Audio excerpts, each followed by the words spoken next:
किसी जमाने में किसी मुल्क में एक राजा था। उसे शिकार खेलने का बहुत शौक था। वो अक्सर शिकार के लिए दूर दूर तक निकल जाता था। एक मर्तबा ऐसा हुआ कि राजा शिकार की खोज में बहुत दूर निकल गया। जंगल बहुत घना था, अच्छी तरह रास्ता भी ना चला जाता था, लेकिन शिकार के शौक में वो जंगल के बीच से होता हुआ जंगल के आखिरी किनारे तक पहुंच गया। वहां उसे एक हिरन दिखाई दिया। राजा ने हिरन के पीछे अपना घोड़ा डाल दिया, लेकिन हिरन घोड़े की टापों की आवाज सुनकर चौकड़ी भरता हुआ बहुत दूर निकल गया। राजा भी अपने घोड़े को बहुत तेज रफ्तारी से हिरन के पीछे दौड़ाने लगा। हिरन तेजी से दौड़ता रहा। थोड़ी देर के बाद हिरन आंखों से ओझल हो गया।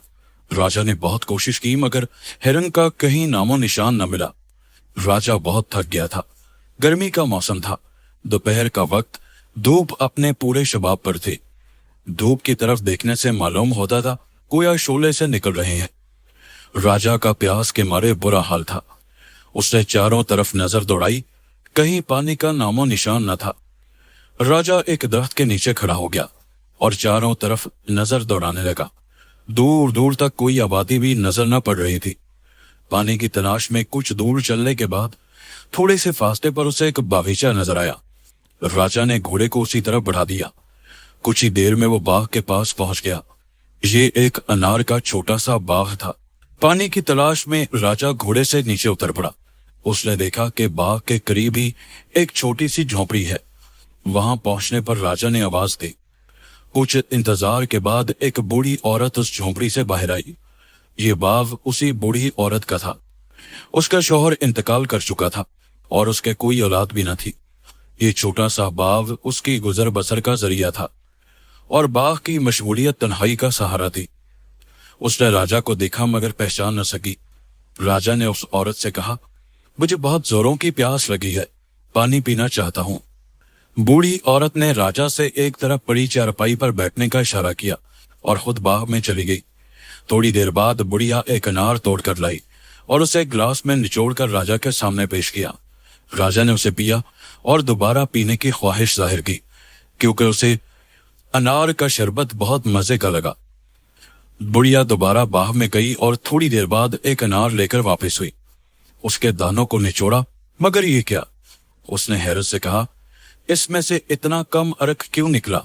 बुढ़िया तीसरी बार तोड़ने गई और अनार तोड़ कर लाई, मगर उसमें भी वही बात कि अर्क बहुत कम निकला। बुढ़िया हैरान थी और उसे भी ताज्जुब था। फिर एक और अनार तोड़ लाई। 3 अनार में जाकर कहीं एक प्याला रस निकला।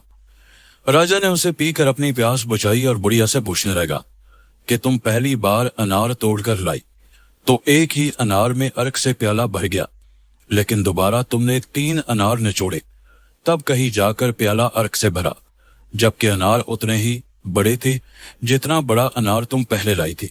बुढ़िया ने कहा, आज तक ऐसा कभी नहीं हुआ कि एक अनार में एक प्याला अर्क न निकले।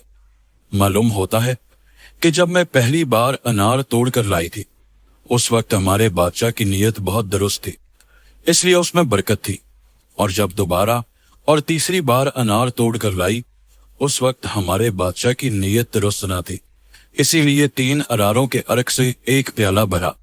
राजा ने कहा, नीयत और अनार से अर्क की कमी का क्या ताल्लुक? बुढ़िया ने जवाब दिया कि जब बादशाह की नीयत खराब हो जाती है तो मुल्क से बरकत खत्म हो जाती है और इससे बादशाह और रियायत दोनों मुतासिर होते हैं। बुढ़िया की बातें सुनकर राजा अपने ख्यालात पर गौर करने लगा जो उसके जहन में पैदा हो रहा था। राजा दिल ही दिल में बहुत नादिम था। उसने अपने बुरे ख्यालात और इरादे से तौबा की और बुढ़िया से कहा, मैं अब चलता हूँ, एक प्याला अनार के अर्क का और पिला दो। बुढ़िया फिर बाग में गई और एक अनार तोड़ लाई और उसे प्याला में निचोड़ा तो पूरा प्याला अर्क से भर गया। बुढ़िया ने कहा, मेरे बादशाह की नीयत इस वक्त ठीक है, अब वही बरकत अल्लाह ने दे दी जो पहले थी। राजा से खामोश न रह गया। उसने कहा, ऐ औरत, मैं ही तुम्हारा बादशाह हूँ, मैं ही तुम्हारा राजा हूँ।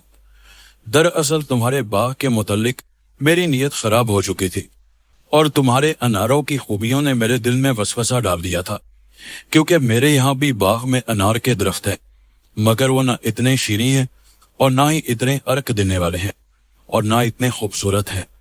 इसीलिए मेरे दिल में ये ख्याल पैदा हुआ کہ میری سلطنت میں یہ باغ ہے اور تم میری رعایا ہو، تم کو کچھ دے دلا کر اس باغ کو اپنے قبضے میں کر لوں گا۔ بڑھیا راجا کی باتیں سن کر حیران اور خوفزدہ رہ گئی۔ اس نے راجا سے کہا، آپ میرے بادشاہ ہیں، میں آپ کی رعایا ہوں، میں اپنی گستاخانہ باتوں پر نادم ہوں اور آپ سے اس کی معافی چاہتی ہوں۔ راجا نے بڑھیا کو تسلی دی اور کہا، تم نے مجھے اندھیرے سے نکال کر اجالے میں کر دیا اور اس سے مجھے بڑی نصیحت ملی ہے، میں تم سے بہت خوش ہوں۔ فی الحال تمہاری خدمت میں پیش کرنے کے لیے تو میرے پاس کچھ اور نہیں ہے، البتہ یہ ہیرے کا ہار ہے جس کو میں تمہیں دے کر خوشی حاصل کرنا چاہتا ہوں۔